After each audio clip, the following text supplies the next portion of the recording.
여러분 안녕하세요. 노가당TV입니다. 오늘은 설계 직무에 대한 설명을 좀 드리려고 합니다. 이번에 삼성 엔지니어링 신입 공채에도 플랜트 설계라는 직무가 딱 못이 박혀서 나왔어요. 기존에는 보통 공채에 설계나 시공을 따로 구분해서 이렇게 언급되지가 않았었죠. 보통은 건축직, 전기직, 토목직, 대학의 전공별로 이렇게 입사 지원을 해서 입사 후에 이제 면담을 통해서 시공과 설계 직군을 구분을 했었는데, 최근에는 그것이 좀 트렌드가 바뀌었습니다. 삼성 엔지니어링이 이번에 딱 자신들이 이제 필요한 TO라고 부르죠.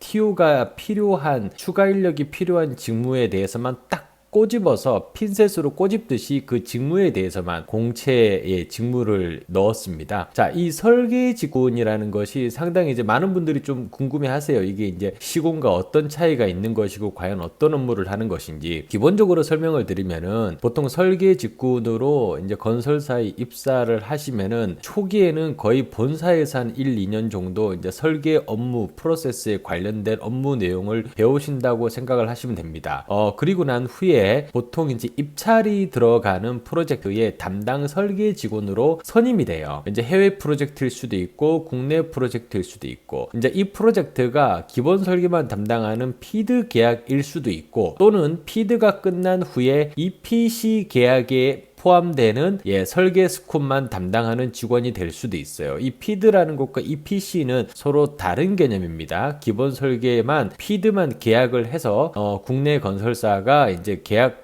수주를 진행하는 경우가 있고요. 그 이후에 또 발생하는 추가 계약이 EPC 계약이죠. 그래서 얼마 전에 댓글 달아주신 한 구독자분께서 물어보신 내용에 제가 답변을 드렸다. 두 가지 계약을 동시에 이어서 하는 게 가장 좋다. 국내 일군 건설사들이 좀 노리는 전략 중에 하나입니다. 그래서 향후 EPC를 노리고 피드부터 수주를 치고 들어가는 것이 하나의 어떻게 보면 전략이라고 보시면 되고요. 이 이제 설계 직원은 피드 업무를 담당할 수도 있고 EPC의 설계 스콥을 담당을 할 수도 있어요. 자, 보통 이제 입찰이라고 하는 게 짧게는 4, 5개월에서 길게는 1년까지도 걸립니다. 이 기간 동안 맡은 바 프로젝트의 입찰 업무를 수행하기 위해서 설계 스펙이라든가 또는 발주처가 원하는 도면의 퀄러티 이런 것들에 대해서 업무를 보죠.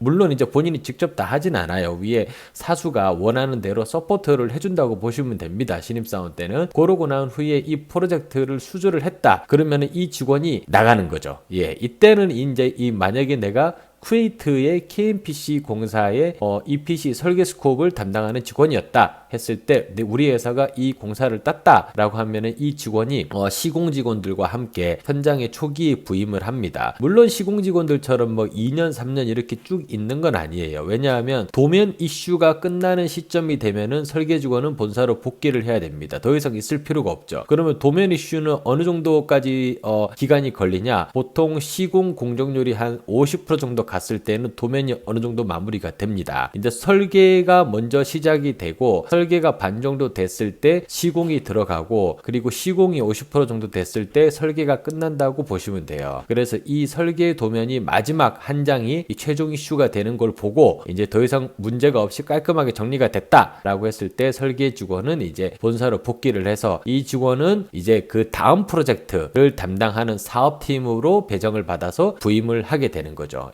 보통 설계 직원들은 건설사에 입사를 하면 이런 프로세스로 업무를 보신다고 보면 됩니다. 이렇게 현장을 하나 맡아서 본사에서 설계를 한 1년 정도 하다가 그 현장으로 나가서 1년 정도 근무를 하다가 복귀한 뒤에 다음 프로젝트를 맡는다. 이런 스코프로 보시면 되고요. 자, 그러면 전기과를 나온 분들은 물론 전기 관련된 설계를 보시겠죠. 주로 발전소 프로젝트에 어사인이 되어서 배치가 되어서 업무를 보시는 거고, 기계과나 화공과, 토목과, 건축과 과 상관없이 사실 저희가 기본적으로 해외 플랜트 공사를 들어가는 데 있어서는 모든 과의 모든 전공의 설계 스콥이 다 포함이 됩니다. 페트로케미칼 공사, DCC 공사, 아니면은 리뱀핑 공사, 어떤 스콥이든지 기본적으로 기계, 전기, 그리고 토목, 건축 등등이 다 들어가기 때문에 사실 보통 설계 직원이 배치가 되면 하나의 프로젝트에 적게는 6명에서 많게는 한 10명에서 12명까지도 이렇게 배치가 된다는 거 알아두셨으면 좋겠습니다. 자, 오늘 이렇게 이제 건설사 설계직 직군에 대한 설명을 들었습니다. 지금 삼성 엔지니어링뿐만 아니라 기타 다른 10대 건설사들에서 공통적으로 나타나는 현상이 부족한 직군이 설계예요. 많은 회사들이 2019년 하반기에도 설계 경력 직원들을 많이 뽑았습니다. 현대 엔지니어링도 그랬고 특히 현대 건설 같은 경우 설계 직군만 딱 집어서 경력 공채를 냈었죠. 실제적으로 그렇기 때문에 이번에 삼성 엔지니어링도 사실 이번에 설계만 뽑지 않을까라는 내심 약간 생각은 하는 분들이 많이 있었을 거예요. 저같이 현직에 있는 사람들은. 근데 실제 이번에 딱 플랜트 설계만 뽑는 그런 일이 있었습니다. 상당히 이제 약간 신입 공채가 약간 낙타구멍이 되었어요. 좀 약간 뽑는 인원이 소수고 직무가 소수가 되었기 때문에 준비하시는 분들이 좀 많이 이번에 좀 당황을 하셨지 않을까 생각을 합니다. 자, 오늘 제 영상은 여기까지고요. 향후 다른 직군에 대해서도 제가 추가적으로 좀 더 설명을 드리도록 하겠습니다. 예를 들자면은 안전 직군이라든지 또는 품질 직군, 이런 특별 직군의 특수 지원 직군에 대해서도 제가 추가적으로 좀 준비를 해서 영상을 올리도록 하겠습니다. 자, 영상이 마음에 드셨다면 좋아요, 구독 버튼 부탁드립니다.